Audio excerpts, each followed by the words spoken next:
Yang pertama, introduction. Oke, introduction ini, pembuka ini 5 menit pertama itu yang akan mengubah presentasi Anda. 5 menit pertama. Kalau di 5 menit pertama itu gugup ya, kayaknya nggak asik nih. Orang langsung menilai di situ. Tapi kalau di 5 menit pertama itu Anda asik, pede, abis gitu, terus menyapa semua orang, wih, kayaknya keren nih lanjutannya. Walaupun belum tentu. Tapi orang melihat 5 menit pertama itu.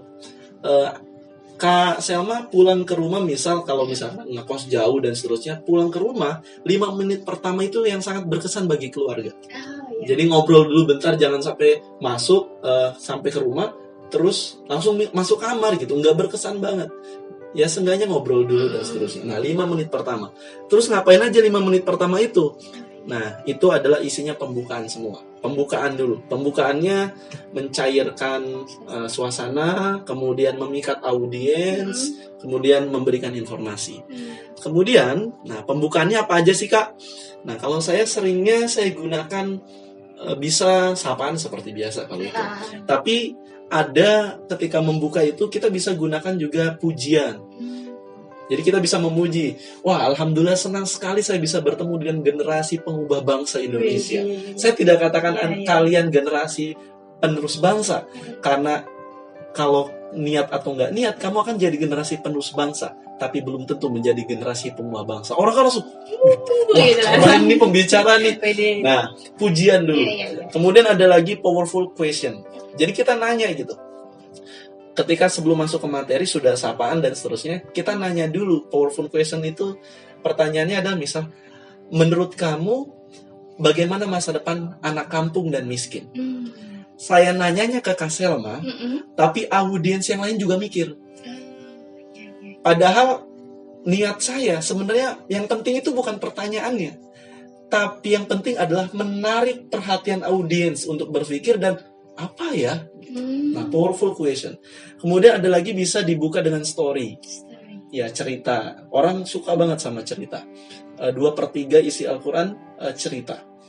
Karena orang nggak mau digurui, tapi orang tuh mau diceritain. Mereka bisa mengambil hikmahnya sendiri.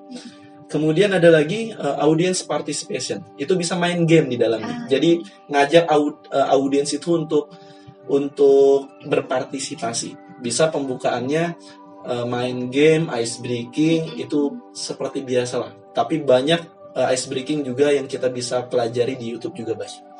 Kemudian ada kutipan juga. Kita bisa menggunakan kutipan.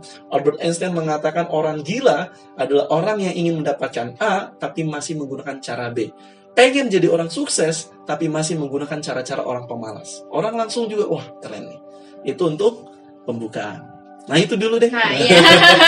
Panjangan. Oke, jadi teman-teman, sepenting itu di 5 menit pertama. Jadi 5 menit pertama akan menentukan nih, nanti bakalan luar biasa atau biasa-biasa aja. Nah tapi Kak, kalau di pembukaan nih, misalnya kitanya deg-degan, terus habis itu udah terlanjur rada kurang pede, gimana tuh Kak? Wah susah ya kalau dia. Jadi emang bener kuncinya di situ gitu Kak? Yes. Kalau misal kita udah kurang pede dan seterusnya, udah terlanjur nih, masih tetap gunakan teknik-teknik tadi yang untuk membangun percaya diri kita. Tadi misal kalau materi yang kita sisipi ada video, nah nanti audiens itu akan fokus ke video, nah kita mengatur. Iya, kesempatan kita kita.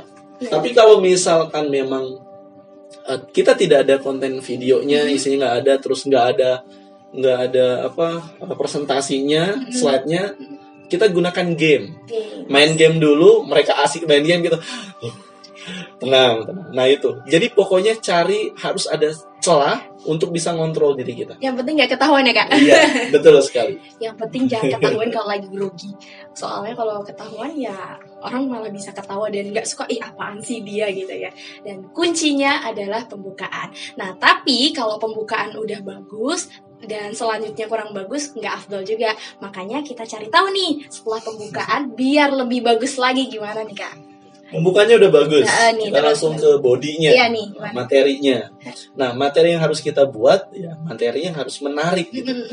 Sering yang saya sampaikan memang harus sesuai dengan tor atau keinginan panitia.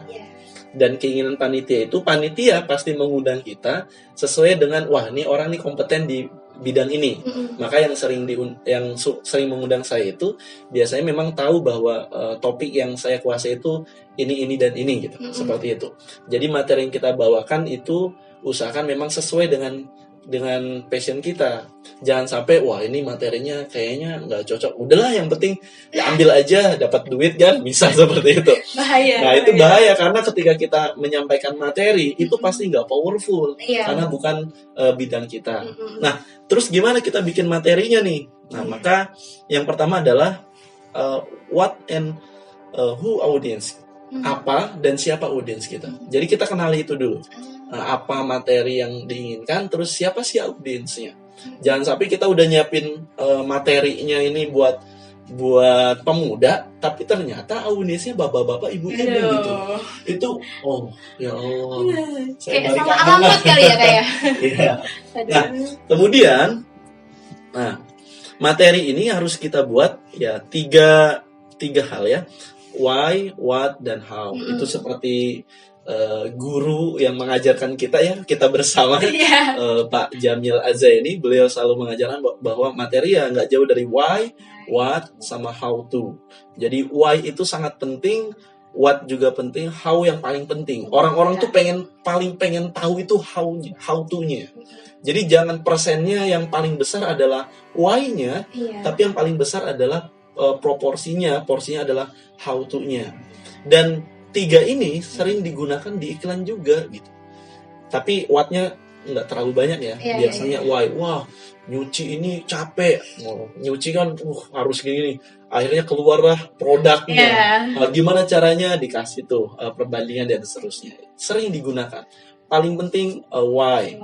Tapi nggak kalah pentingnya how-nya. Karena why, how itu harus selalu ada. Seperti itu. Kemudian, di dalam how to kita harus buat aturan tiga itu. Aturan tiga itu misal bagaimana kita menjadi muda mulia misal. Kita harus hadirkan how to-nya gimana nih. Maka saya buat misal pertama mindset, yang kedua vision, dan yang ketiga action.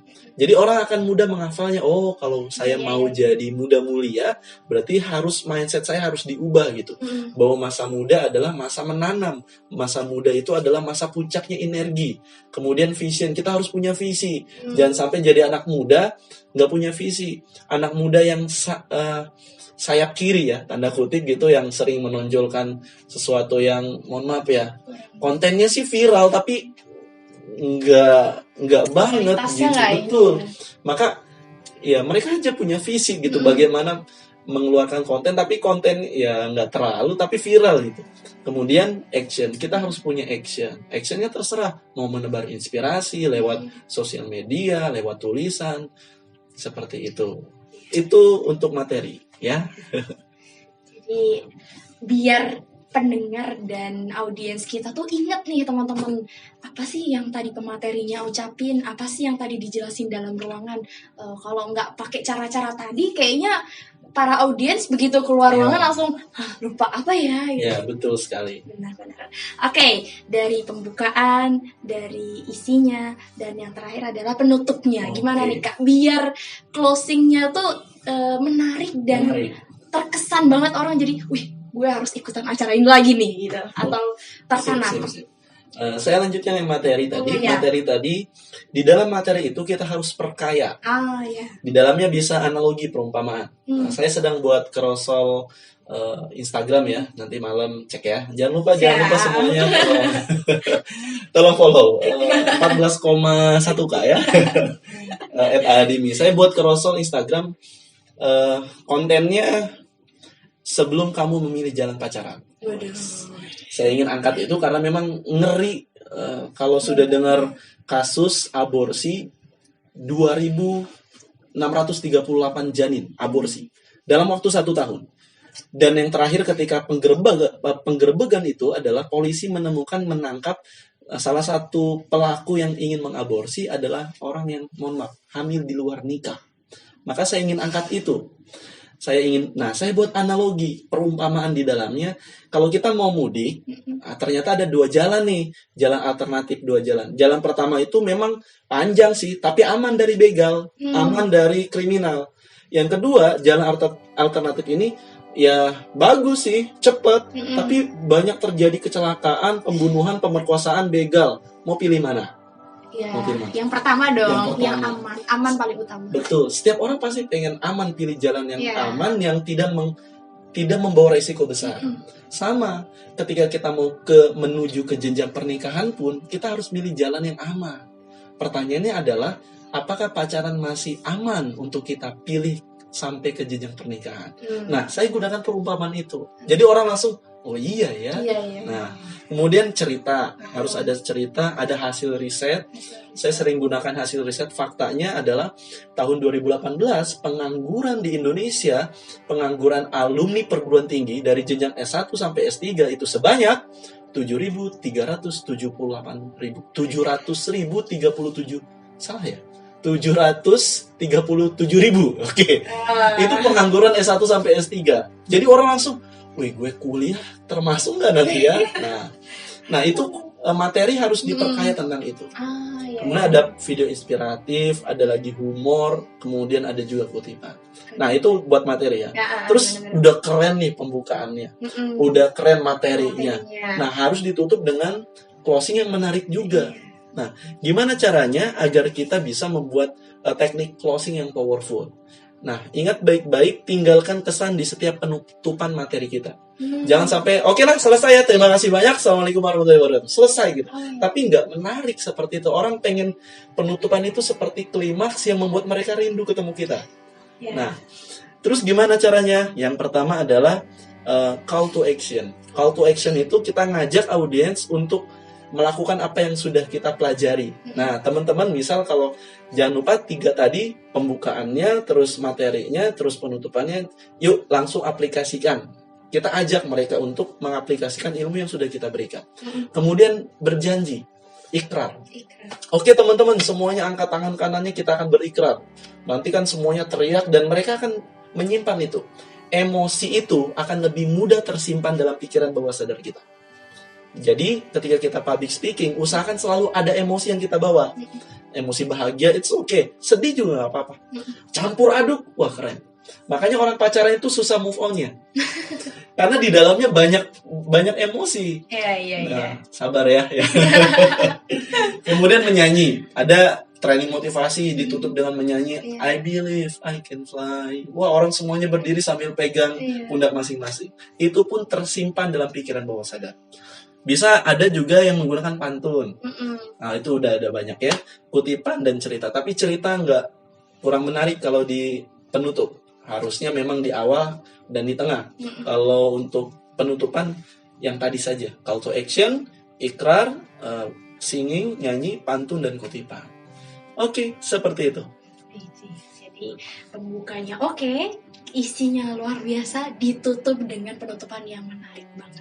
Nah, 3 hal itu teman-teman penting banget dan kita harus terapin nanti ketika teman-teman akan melakukan public speaking.